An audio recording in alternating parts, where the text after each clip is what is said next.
Hey guys, welcome back to Dipswitch Demos. My name is Jackson and today we've got another episode of News and Coffee.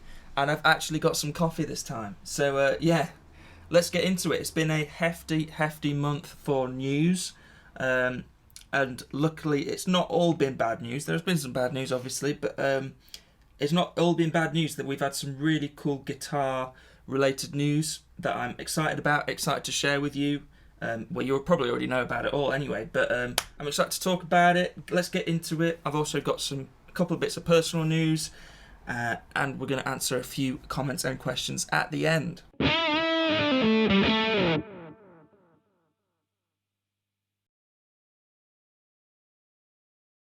So first of all, a big Dipswitch Demos announcement. By the time you're seeing this video, I've launched my website. So if you go to dipswitchdemos.com, you can browse my new site. There you'll find all my YouTube stuff and all my Instagram stuff. So if you want to kind of view it all in the same place, then you can do that. You can also sign up to my mailing list, which is brand new as well, where I'll keep everybody up to date with what's going on. And we may in the future do some kind of mailing list exclusives and giveaways and things like that. But the thing I'm most excited about with the website is the launch of my new blog. Last week, I didn't really even know what a blog was. I kind of never really understood what they were because I've never really read one. But kind of since then I've come to realise that this might be a great step forwards for the Dipswitch brand. So the first ever blog is up right now. It's kind of an introduction to the idea, what I want to do moving forwards with it, and kind of where it all came from as well. I'll leave a link down below so you can go have a scroll through the different pages and stuff on the site, but I'm really proud of it. Of course, it's going to be a bit of a work in progress, as all of these things are, but I'm excited to share it with you guys. Second bit of personal news is that we reached 2,000 followers on Instagram, which is really cool. It's really funny, the kind of ebbs and flows of social media. When I first started out, Instagram shot up and YouTube was really far behind. And these days it seems to have swapped around. I really struggle to grow my Instagram following, but we are kind of making progress there as well. Like I said, yesterday or the day before, we reached 2,000 followers. So really appreciate you guys coming and joining the ride. So the first bit of guitar news from this month that I want to talk about is the JHS pedals Legends of Fuzz.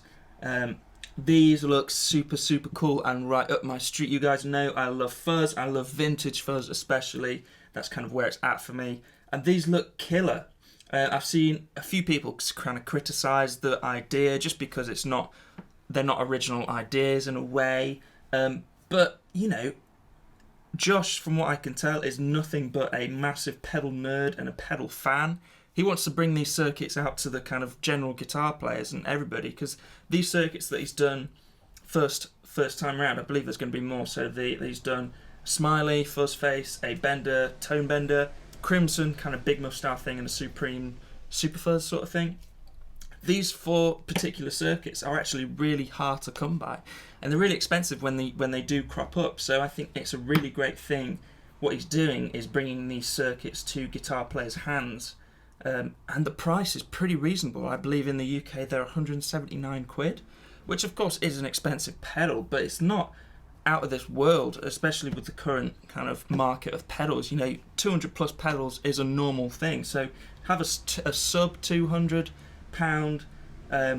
pedal is just awesome, and these look sweet. I love the wedge enclosure. Definitely want to get my hands on at least one of those in the future. Next bit of guitar news I want to talk about is Walrus Audio released the Ages, a 5-state, 5-mode overdrive type thing. As usual, the graphics on the pedal look sweet. It's kind of this 4-tusked, 3-trunked mammoth on the front. He looks sweet. He looks properly badass. And yeah, it just looks like this overdrive can do anything from light, transparent, kind of push, like really low gain stuff, to some serious high gain fit compression, silicon hard clipping stuff. Yeah, this looks like really like a do-it-all overdrive, and it's got a dry clean blend in there as well, which is really useful, and I'm sure that will actually mean it's going to work great on bass as well. I'd love to get more into the Walrus family. I've only ever owned a Julia before, but I'd love to get more into the Walrus family. But I'm kind of waiting to see what they do with the Mako series, the Mako series. I feel like we're only seeing the scratching the surface with what they've got ready with the D1, the delay pedal that they came out at NAMM. I think they're going to do some more crazy stuff with that series of pedals, and yeah, I'm waiting for that. Hope you've all got a drink of coffee, or just join me for a beverage, even, you know, have a beer, I don't care. Alright, last bit of guitar news that I'm going to talk about this month is the really quite big guitar news, I actually think. It surprised me how successful it's been. I mean, I'm sure it's an amazing product, but we're going to talk about the Notes Captor X. As you can see here, I've had the Captor 16 for a while. I'll talk about that in a sec. But yeah, on the Captor X looks sweet. It really, on the surface, it looks like a serious contender to the Boss Waza tube amp expander and the Aux box you buy Universal Audio. It looks like a serious contender for that sort of thing for a fraction of the price. It looks like half the price of those sorts of things, if I remember correctly. So yeah, for Anderton's, it's 469 quid, so literally half the price of the Boss and half the price of the Aux box. But one of the problems, not problems, I guess it's done really well, is that nobody's got them in stock. Andertons haven't got them in stock. They've really sold really well instantly. I believe I saw one of the guys who works at Two Notes saying that on the first day or the first week, it immediately jumped to #1 on the best sellers at Tom N and things like that. So yeah, they're hard to get hold of. Like I said, I've got the Captor 16. I've had it for probably a couple of months now. And the reason why I haven't done a video on it yet is because I can't make up my mind how I feel about it. I can't quite put my finger on what is kind of putting me off about it. I've made a few notes here about my general thoughts on it and what I think they could do to improve it. Obviously, I've not tried the Captor X, so I'm sure they've improved some of these things for that. So I guess first of all, this arrived in the post the same day, or at least the same week, as I got my baby, the Waza tube amp expander. So I've been spending all my time with that, really. And this kind of flew under the radar for me. But since then I have tried it a bit. I've spent some time with it. Let's talk about what I do like about the Captor 16 first. First of all, the price. It's not really much more than a good guitar microphone. I believe this is just under £200, and my Sennheiser E906 was like £160, £170. So really, it's a great alternative if you want a straight replacement for a guitar mic, like guitar cab microphone. If you're recording at home and you live in an apartment or something, this is probably a better option than a microphone. Also, the Wall of Sound software. While I personally think it's not perfect, and I'll go into that in a minute, it is a very powerful piece of software. There's things in it that you can do that you can't do with the Waza, for example, which I've come to know quite a lot, and that's fine. But like I said, there are things I don't like about it. So let's talk about what I don't like about the software first. Like I said, it's not perfect. The window, when you open it up, is very busy, and it seems very crammed and very small. I use a 13-inch laptop, MacBook sort of thing, and it looks like the window, the plugin, was designed for a much bigger screen. If you use a bigger screen or a monitor, for example, I'm sure you'd find it okay. Also, to be fair, I have similar issues with the Waza software. It looks like it's been designed for a bigger screen. That's fine. I guess that's just something that you've got to accept when you're using a smaller laptop. My biggest gripe with it, I suppose, is that all the processing is done on the computer. There really is no processing done in here. It's almost like a glorified DI box in a way. Load box, DI box, that sort of thing. So, again, for me, I'm using an older laptop, and processing the guitar cabs and the Wall of Sound software live when you're recording is a big ask for my laptop in particular. And when I was recording and doing it live and with headphones, there was a noticeable lag. Not massive amount of lag, but it was just enough to take me out of the zone.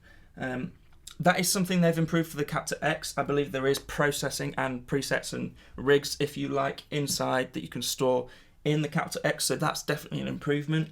But with this one, if you've got an older laptop, maybe I would consider that before you buy it. So the X, that was kind of my thoughts on the Captor 16. So the X does look like it solves a lot of these problems, to be fair.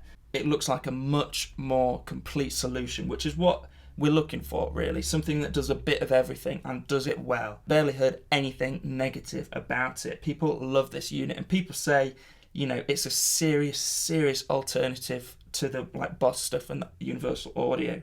And if that's the case and it's half the price, then it's a no-brainer, really. If maybe I'd waited like 6 months, I would probably be considering a Captor X over my Waza. Cool. All right. Let's talk about mail time. I got a couple of things in the post this month. It's been pretty slow. Well, that's maybe not fair. I'm really excited with how Dipswitch is going at the moment. I'm really proud of what's coming on. But, you know, things... Obviously, everyone's struggling a little bit. But we have had some great stuff this month. First of all, I've had the rest of the Boss 200 series stuff. So the MD and the OD and the RC10, which is kind of the same thing if you ask me. And they're sweet. Kind of the demos are coming out at the moment. I want to see them do a reverb though. It feels like the missing ingredient. They already do a big reverb unit. Why wouldn't they shrink it down into the same format as well? Like, let's get an RV200. I would be so on board with that. So, Boss, if you're listening, do an RV200 right now. Okay, and the other bit of mail I've had this week are these two here from Native Audio. These boxes are empty, but you get the picture. And first of all, how cool is their branding? You know, before we even look at the pedals, it's properly cool. I've got them on a little board here, these two right at the end, and I have to say, the Native Audio stuff is some of my favourite looking, as like a complete package and a complete well thought out brand. They just look sweet. So here we have the Ghost Ridge and the Wilderness, both the version 1.5. Ghost Ridge is a reverb, Wilderness is a delay, and I'll be honest with you, I've only tried the Ghost Ridge so far, the reverb, and it's my favourite reverb pedal ever. I'm just going to say it. Like I said, I plugged them both in, like just thinking I was going to spend some time getting to know them, and I got lost in the reverb pedal. Like, I didn't even have time to try out the delay pedal. It's so good, like really so good. And there's two controls. It's so simple to get great sounds, and you can go all the way from simple kind of plate sounds all the way to modulated spring and hall. So good. Really so good. I can't wait to get stuck in. I can't wait to show you guys more of those pedals. They look great. They sound, well, the reverb sounds so good. So yeah, super excited about that. So seeing as this feels like it's quite a long video so far, I will just do a couple of questions, well, comments from the YouTube channel, comments I've had in the past month that I'd like to talk about. We've got 4 here. First of all, this was left on the Gladio, Cornerstone Gladio demo, and I get this exact question quite a lot, and I'm not quite sure how I feel about this question. Anyway, let's get on to it. So the question is from Fender Cuba, I think that's how you might say that name. The Gladio or the Protein, the Brown Amps Protein. And what I mean by I'm not sure how I feel about this question is they're so different. I mean, yes, they're both dual overdrive type things, but one is a preamp amp style thing, and the other is a traditional overdrive style thing. You know, you've got your blues breaker and your kind of noble sound. They're two very different things. You could easily have both, you know, and that'd be your full drive section. They're just uncomparable in a way. I think what I did in reply to Fender Cuba is that personally, I've always preferred more traditional overdrive type pedals over amp in a box type things. So on my board, I've got the Protein. That being said, the Gladio is the best amp in a box style pedal that I've ever tried. It's so good, and it feels just like an amp. I don't know if it feels like a Dumble, but it feels like an amp. But the Protein is what's on my board at the moment. But thank you for the comment, dude.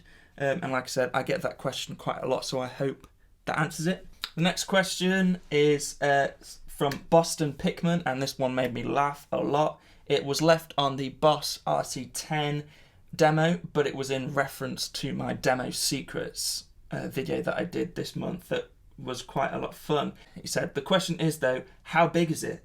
And I would like the answer in books per B-roll. I appreciate the question, dude. Thank you for getting in touch and thank you for watching my demo secrets video.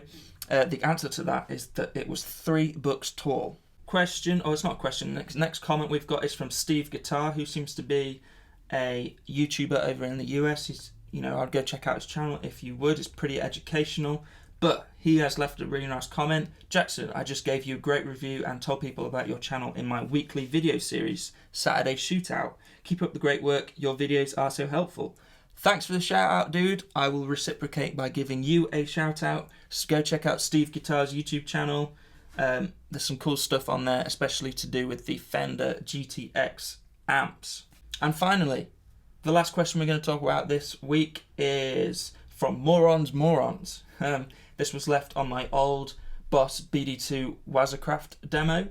The question is, most cheap Boss pedals are now based on SMT circuits, including the BD2. The housings are actually pretty empty now because these boards are much smaller. Unfortunately, the reliability seems to have suffered. Do you know if the BD2W has been constructed with old school analog circuits and boards or the new SMT type things? I don't know, dude. Let's get the pedal and find out. Alright, let's open up the pedal and have a look.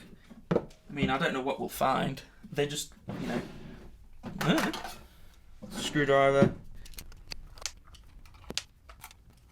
Alright, so that's what the inside of the Boss BD2W looks like.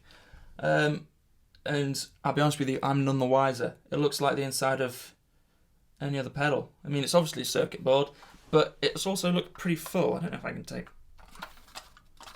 Oh, here we go. Here we go.